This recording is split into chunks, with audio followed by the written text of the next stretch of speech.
Hello friends, welcome back to Tulips tips for you. दोस्तों, आप जो ये हरा हरा सुंदर सा प्लांट देख रहे हैं, ये है औषधियों की रानी, जिसे कि शतावरी, शतमूली या शतावर कहा जाता है। और इसमें बहुत सारे देखिए तीखे तीखे से आपको कांटे नजर आएंगे, और इसीलिए इसका हमारे राजस्थानी यानी कि मारवाड़ी में नाम है नाहर कांटा। नाहर यानी शेर, शेर के नाखून के जैसे इसमें कांटे होते हैं, इसीलिए इसको राजस्थानी में हम नाहर कांटा कहते हैं। और इनकी पत्तियों का, कांटों का विशेष यूज़ कुछ नहीं है जहाँ तक मुझे ध्यान में है। इसकी जड़ों को औषधि के रूप में बहुत ज़्यादा यूज़ किया जाता है हमारे राजस्थान में। और इसकी प्लांट में इतनी सारी जड़ें, शतमूली यानी 100 से भी ज़्यादा इसमें जड़ें होती, इसीलिए इसका नाम शतावर पड़ा है।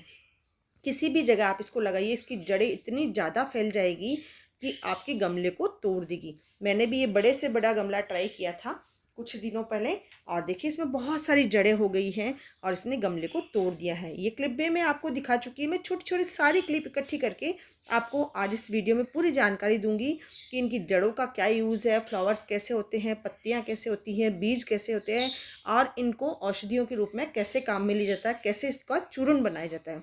पूरी जानकारी आपको इस वीडियो के माध्यम से मैं दूंगी। तो इनकी मैं हरी हरी पत्तियों को सारी को हटा करके इनकी जड़ों को हार्वेस्ट करेंगे और इनका पाउडर बनाएंगे। उससे पहले ये देख लीजिए, आप इसके जबरदस्त कांटे, तो आप इसके साथ जब भी काम करें हाथों में ग्लव्स जरूर पहने। अब देखिए ये दूसरी क्लिप, जो मेरी छत पर दूसरा प्लांट पड़ा है, एक बच्चों का खिलौना है घोड़ा नुमा, मैंने उसी में बीज लगाया और इससे काफ़ी सारी शतावरी के पौधे भी हो गए, और नीचे इसमें इतनी सारी जड़ें हो गई कि पूरा गमला यानी कि वो जो घोड़ा था वो टूट गया। और देखिए अभी इसमें बहुत सारी फ्लावरिंग चल रही है। बारिश के मौसम में ये बड़ा ही सुंदर लगता है, बिल्कुल लश ग्रीन प्लांट।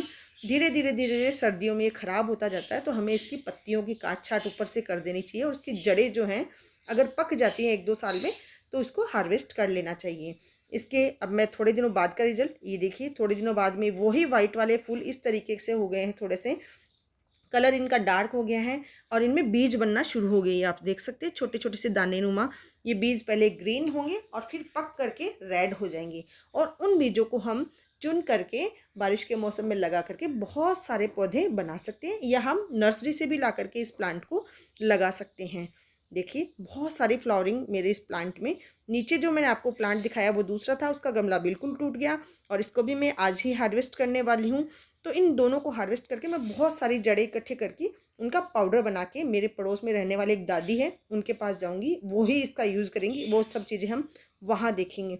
उससे पहले मैं आपको थोड़ी सी केयर बता दूँ इसकी, कि ये कोई विशेष केयर नहीं मांगता है।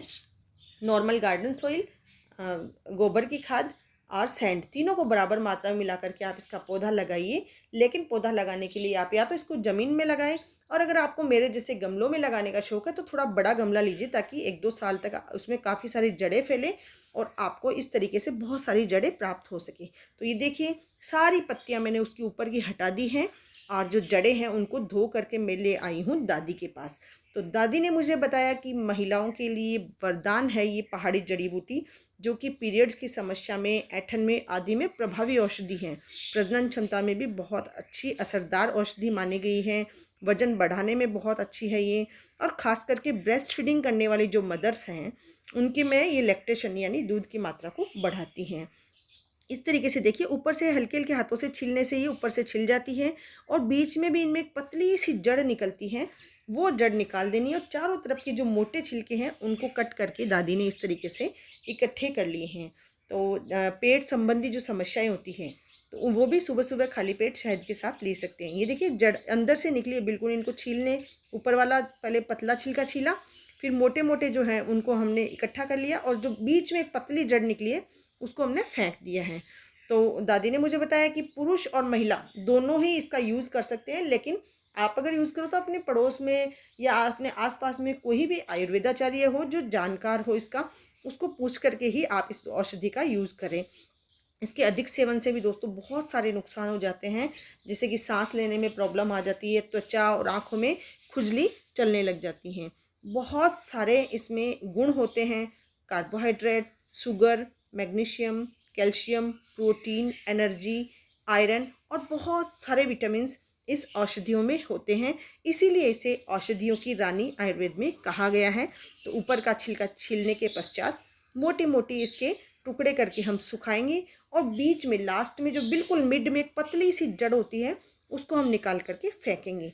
और इस तरीके से छोटे छोटे पीसेस करके इनको बहुत अच्छे से धो करके सुखाएं और फिर इनका पाउडर बना करके अलग अलग दवाइयों में यूज़ करते हैं, जो कि आप किसी को पूछ करके यूज़ करें, ऐसे ही मेरे कहने से ना करें, क्योंकि मुझे इसका पूरा नॉलेज नहीं है। ये देखिए इस तरीके से छीलना है बिल्कुल हल्के हल्के हाथों से। मूली के जैसी आपको ये जड़ें नज़र आएगी मोटी मोटी सी, ऊपर से छील ली और बीच की एक पतली सी वो जो है जड़ वो निकालनी है और चारों तरफ का जो मसाला है ये अपने को यूज़ करना है। तो आई थिंक दोस्तों आपको ये वीडियो समझ में आ गया होगा। शतावरी के बारे में मैंने पहले भी केयर से संबंधित भी एक दो वीडियो बनाए गए हैं, तो आपको अगर कोई क्वेरी हो तो आप उसमें भी देख सकते हैं। फिर भी अगर आपको क्वेरी हो तो आप मेरे कमेंट बॉक्स में जा कर के कमेंट कर सकते हैं। तो अब हम तो चले, ये सारी कटिंग्स जो हमने कर ली हैं इनको सुखा करके पाउडर बनाने की तैयारी में है। तब तक के लिए दोस्तों नमस्कार, thank you for watching, bye.